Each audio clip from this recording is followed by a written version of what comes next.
হিসাব বিজ্ঞান প্রথম পত্র ষষ্ঠ অধ্যায়ের এই যে প্রাপ্য হিসাবের হিসাব রক্ষণ সংক্রান্ত সৃজনশীল 2 সমাধান করে দেখাবো এখন। পূর্বের ক্লাসে আমি এই সৃজনশীল 1 আলোচনা করেছিলাম, ওইটার এটা একটু পার্থক্য আছে, তা আমি অবশ্য ধারাবাহিকভাবে আলোচনা করব। এর পরের দিন থেকে বোর্ড প্রশ্ন সমাধান করব 3 নাম্বার থেকে 2 নাম্বার পর্যন্ত। এটা আমার তৈরি করা অঙ্ক, কিন্তু 3 থেকে আমি বোর্ড প্রশ্নের সমাধান করব। তো আজকের আলোচনায় আছে আমি মোহাম্মদ সিরাজুল ইসলাম, বরিশাল সরকারি model school and college Barisal. চলো শুরু করা যাক। এই যে এইখানে আরও একটি অঙ্ক ক নাম্বারে বলেছে নতুন অনাদায়ী পাওনা সঞ্চিতির পরিমাণ নির্ণয় করো। তো নতুন অনাদায়ী পাওনা সঞ্চিতি নির্ণয় করতে হলে কোনো জায়গায় পার্সেন্টেজ দেওয়া থাকে, আবার কোনো জায়গায় বলা থাকে অনাদায়ী পাওনা সঞ্চিতি কমাতে হবে, কোথাও বলা থাকে বাড়াতে হবে। তো এইখানে বলেছে কি লক্ষ্য করি, 1 জানুয়ারি তারিখে 2350 টাকা আমাদের অনাদায়ী পাওনা সঞ্চিতির উদ্বৃত্ত ছিল, পুরাতন, এটা পুরাতন 2350 টাকা প্রশ্নে দেওয়া ছিল 1 জানুয়ারি তারিখে, এটা পুরাতন। আবার নিচের লাইনে বলেছে যে উক্ত বছরে অনাদায়ী পাওনা সঞ্চিতি 400 টাকা কমাতে হবে বা 400 টাকা দ্বারা হ্রাস করতে হবে। এখন 2350 ছিল, 400 টাকা যদি কমাতে হয় তো 2350 থেকে 400 বিয়োগ হবে, আর যদি বাড়াতে বলতো যোগ করতাম, যেমন পূর্বের ক্লাসে বাড়াতে বলেছিল তাই যোগ করেছিলাম, বাট এখানে কমাতে বলছে, তাই এই 2350 থেকে 400 বিয়োগ করে যেটা হবে সেটাই হচ্ছে নতুন, যেহেতু কমাতে বলেছে তাই বিয়োগ হবে। তো যাই ক নাম্বারের সমাধানের চেষ্টা করি। ক নাম্বারের সমাধানের জন্যই যে এখানে আমি ছক অঙ্কন করলাম, নিচে নতুন অনাদায়ী পাওনা সঞ্চিতির পরিমাণ নির্ণয়, এইভাবে আমরা ছক অঙ্কন করব। প্রথমে পুরাতনটা লিখব, যেহেতু এখানে বাড়াতে বলেছে, পার্সেন্টেজ নির্ণয় করতে বলেনি, পার্সেন্টেজ বললে আবার অন্যভাবে হতো, সেজন্য এই 2350 টাকা প্রথমে লিখব। ওখান থেকে বাদ হ্রাস, কত টাকা হ্রাস করতে বলেছে, এই 400 টাকা, প্রশ্নে 400 টাকা দ্বারা হ্রাস করতে বলেছে, তাই 400 টাকা বিয়োগ করব। 400 টাকা বিয়োগ করলে আমরা পাবো 1950 টাকা সম্ভবত। এটাই হচ্ছে নতুন অনাদায়ী পাওনা সঞ্চিতি, যেহেতু কমাতে বলেছে তাই বিয়োগ করলাম, অনেক সহজ কিন্তু। আবার উদ্দীপকে ফিরে যাব। খ নাম্বারে কি বলেছে, এটা ছিল ক নাম্বারে। আরেকটি বিষয়, এই 2350 টাকা আমরা অবশ্যই এই 1950 টাকা আমরা একটু মনে রাখার চেষ্টা করব, কারণ এটা নিয়ে অনেক কাজ আছে আমাদের। এটা নতুন 1950 টাকা নতুন, এটা পরবর্তীতে আমাদের কাজে লাগবে, তাই একটু মনে রাখবো। উদ্দীপকে আবার ফিরে এলাম। খ নাম্বারে বলেছে জাবেদা প্রস্তুত করতে, তো জাবেদার ছক অঙ্কন করব। তো জাবেদার ছক অঙ্কন করলাম, জাবেদার ছক। জাবেদার ছকের মধ্যে আমরা প্রথমে এই অঙ্কে 3টা জাবেদা হবে, ভালো করে লক্ষ্য করি। এই 3টা জাবেদা কিন্তু প্রত্যেকটা অঙ্কেই প্রায় হয়, প্রত্যেকটা অঙ্কে এই 3টা জাবেদা হয়, দেখবে তোমরা খেয়াল করে, এর বাইরেও হতে পারে, কিন্তু এই 3টা মিনিমাম হয়, খেয়াল করেছি আমি। তো এই জন্য আমরা 3টা জাবেদা মনে রাখার চেষ্টা করব। প্রথমে এই যে 2 নম্বর লাইনে বলা আছে 2025 সালে হিসাবভুক্ত অনাদায়ী পাওনা 850 টাকা, ওইটা নিয়ে প্রথম জাবেদা করব। অনাদায়ী পাওনা সঞ্চিতি ডেবিট আর প্রাপ্য হিসাব ক্রেডিট। অনাদায়ী পাওনা সঞ্চিতি হতে এটা অবলম্বন করা হবে, তাই অনাদায়ী পাওনা সঞ্চিতি কমাতে হবে, সেই জন্য অনাদায়ী পাওনা সঞ্চিতি ডেবিট। আবার এটা প্রাপ্য হিসাব থেকেও বিয়োগ হয়, তা প্রাপ্য হিসাব ক্রেডিট। টাকা হবে 850 টাকা। ব্যাখ্যা লিখব, অনাদায়ী পাওনা লিপিবদ্ধ করা হলো।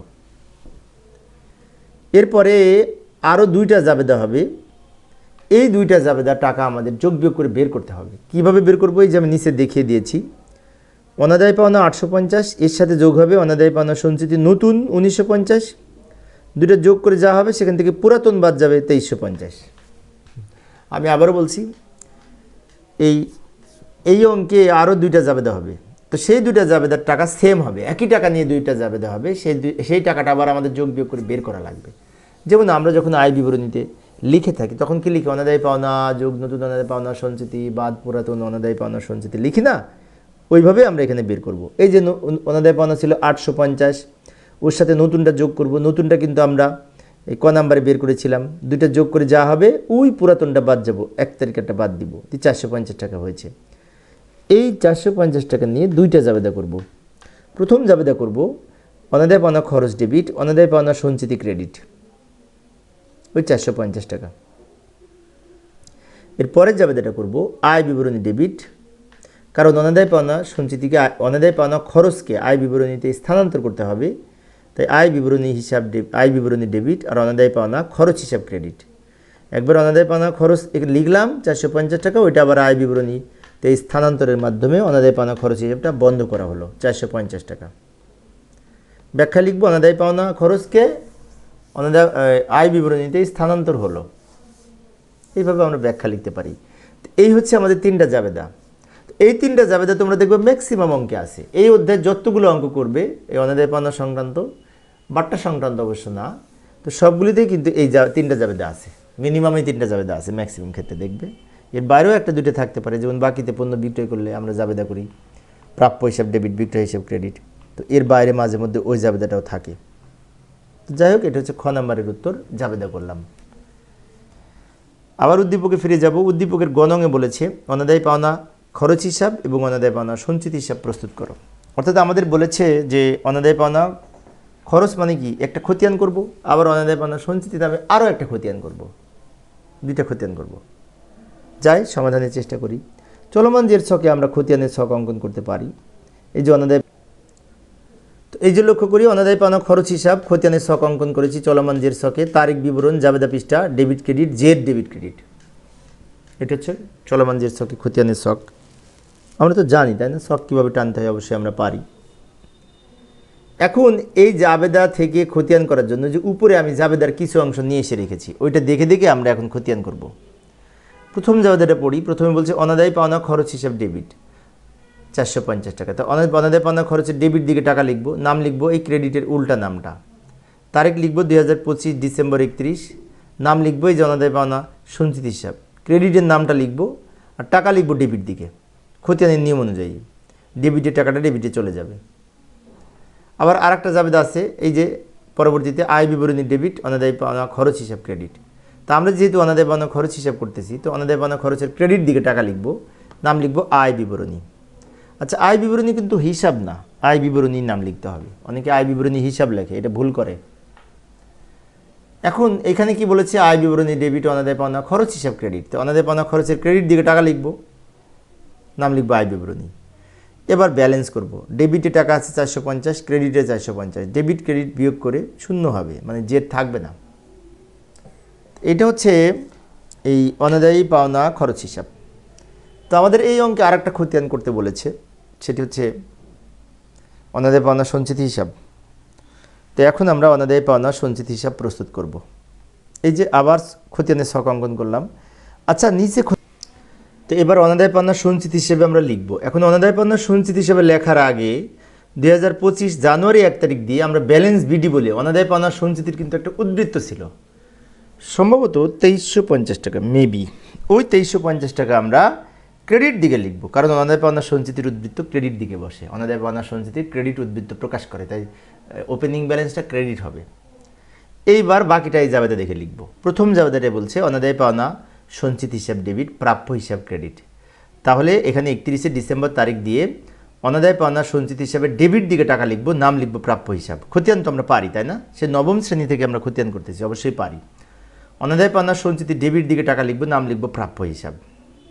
প্রাপ্য হিসাব লিখে অনাদায় পাওনা সঞ্চিতি ডেবিট দিকে টাকা লিখলাম। এবার ক্রেডিটে আছে 2350, ডেবিটে আছে 850। ক্রেডিট থেকে ডেবিট বিয়োগ করে ক্রেডিট বেশি হয় 1500 টাকা, ক্রেডিট দিকে থাকলো।